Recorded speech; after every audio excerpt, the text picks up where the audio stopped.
I've been coming to Haliburton County since I was a kid. My grandparents started coming to a lodge in the 1930s. Our family bought a cottage. And one of the places we would go to was a little village called GELERT, where there was a restaurant. We'd go to GELERT Gardens. And I always thought that was an interesting name, GELERT, but didn't really think much about it until I went on a trip to Great Britain and was traveling in Wales and looked at the map and saw that there was a town called GELERT. So I went to GELERT and found out a little bit more. GELERT means the grave of GELERT. And then I found the story. The story is that GELERT was the faithful wolfhound of Prince Llewellyn. Llewellyn and his wolfhound, GELERT, went everywhere together. But one day when he was going hunting, he couldn't find GELERT. And so he went off hunting without him.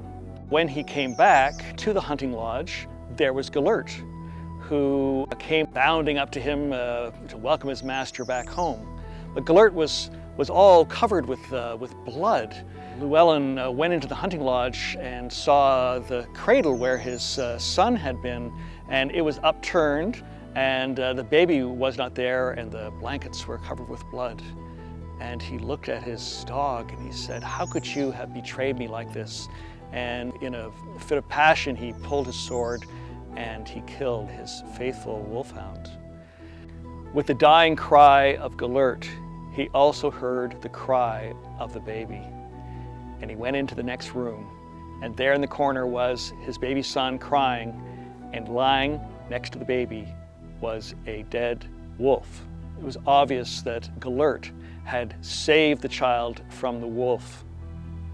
The story goes that he never smiled again, and he took GELERT and he buried him and put a cairn of rocks over his grave. And now you can go to the town of GELERT and you can actually go to what they say is the grave of GELERT. That's an incredibly powerful story.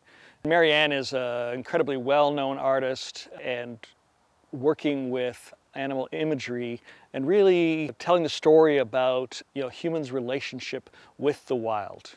It just happens that Mary Ann lives in the hamlet of GELERT. And so she and I have been talking for years about wouldn't that be great to be able to actually have a bronze sculpture of GELERT and sort of highlight this story. And we decided we really wanted GELERT at the beginning of the story. And we said, well, you have GELERT standing on a large rock and looking over Glebe Field with that protective stance. And we're looking at that point of do not make decisions in haste. Remember the relationship that you have with these faithful animals, and always think before acting in passion.